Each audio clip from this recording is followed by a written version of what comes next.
Semuanya, selamat siang. Perkenalkan, nama saya Evelina Limania dari jurusan Sastra Jepang dengan IPM 20 100 1432 1019 dengan mengikuti mata kuliah kewirausahaan. Baik, kita masuk ke slide yang pertama. Nah, pengertian wirausaha yaitu proses mengidentifikasi, mengembangkan, dan membawa visi ke dalam kehidupan yang berujung dengan dibentuknya sebuah usaha. Visi tersebut bisa berupa dengan ide inovatif, peluang, cara yang lebih baik dalam menjalankan sesuatu. Pelaku yang melaksanakan wirausaha yaitu wirausahaan. Nah, di sini pengertian wirausaha secara umum. Baik, selanjutnya pengertian wirausaha menurut para ahli.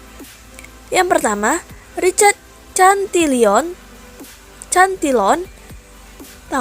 1775, kewirausahaan didefinisikan sebagai bekerja sendiri, self-employment. Seorang wirausahaan membeli barang saat ini pada harga tertentu dan menjualnya pada masa yang akan datang dengan harga tidak menentu. Yang kedua, G.B. Say 1803, wirausaha adalah pengusaha yang mampu mengelola sumber-sumber daya yang dimiliki secara ekonomis atau efektif dan efisien, dan tingkat produktivitas yang rendah menjadi tinggi. Yang ketiga, Penrose 1963, kegiatan kewirausahaan mencakup identifikasi peluang-peluang di dalam sistem ekonomi.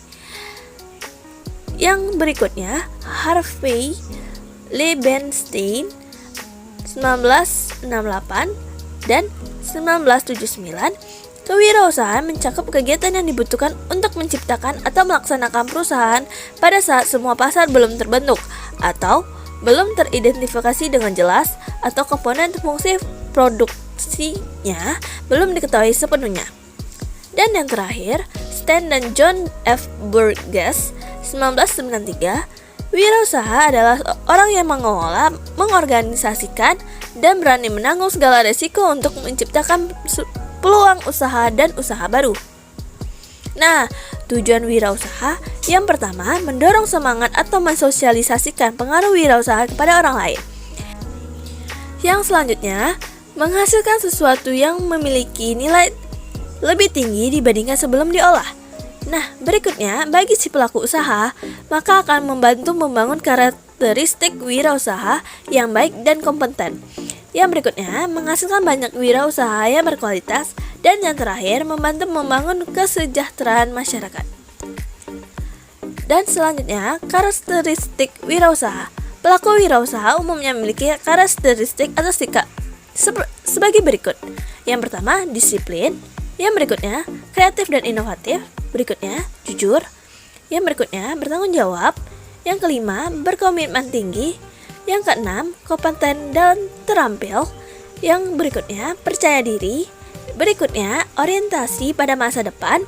Berikutnya, mandiri dan realistis. Berikutnya, memiliki kemampuan organisasi yang tinggi, cerdas dalam bidang finansial. Nah, jenis-jenis wirausaha. Pertama, penemu. Memiliki tugas untuk mendefinisikan atau menciptakan konsep yang bersifat unik dan baru, serta menghasilkan penemuan dan metodologi. Berikutnya, inovator. Seseorang yang menerapkan teknologi baru atau metodologi yang cocok untuk memecahkan suatu masalah. Yang berikutnya, marketer. Seseorang yang bertugas mengidentifikasikan kebutuhan pasar dan berusaha untuk memenuhi dengan produk baru atau yang lebih efisien. Dan yang terakhir, opportunities dapat berbentuk sebagai broker atau pialang yang bertugas untuk menyesuaikan kebutuhan dengan jasa yang dibutuhkan serta menghasilkan komisi. Nah, contoh-contoh wirausaha itu yang pasti toko pakaian, kafe atau restoran, terus kuliner, laundry, catering, percetakan, usaha retail, startup, kerajinan tangan juga termasuk wirausaha loh. Nah, faktor positif wirausaha: memiliki tekad dan kemauan yang tinggi, memiliki skill pengusaha dan melatih mental pengusaha dari awal. Berikutnya, mempunyai akses permodalan yang cukup. Yang keempat, memahami target pasar. Yang kelima, memiliki networking yang luas. Yang berikutnya, siap memberikan pelayanan terbaik. Berikutnya, mempunyai aspek inovasi dan kreativitas yang tinggi. Yang berikutnya, melakukan pemasaran yang efektif.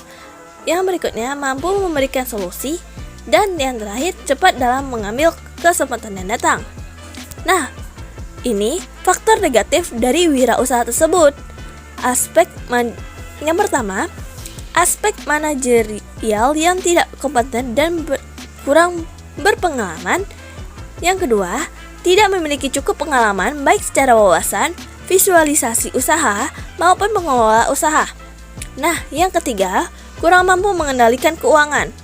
Nah, berikutnya, tidak adanya inovasi sesuai dengan perkembangan zaman sehingga tidak mampu bersaing di pasar. Berikutnya, menghasilkan produk yang tidak dibutuhkan oleh pasar. Berikutnya, menetapkan harga yang kurang tepat. Berikutnya, memilih mentor yang salah dan kurangnya pengasahan wawasan dan kemampuan sebelumnya. Berikutnya, lokasi yang tidak strategis. Berikutnya, kegagalan dalam perencanaan. Berikutnya, sikap yang tidak bersungguh-sungguh dan kompeten dalam menjalankan usaha. Berikutnya, kontrol persediaan barang yang buruk, tidak memiliki kemampuan dalam membuat transisi entrepreneurial. Nah, sekian dari hasil presentasi Evelyn. Mungkin hanya itu yang dapat Evelyn sampaikan. Jika ada salah kata maupun pengucapan, Evelyn minta maaf. Sekian dan terima kasih.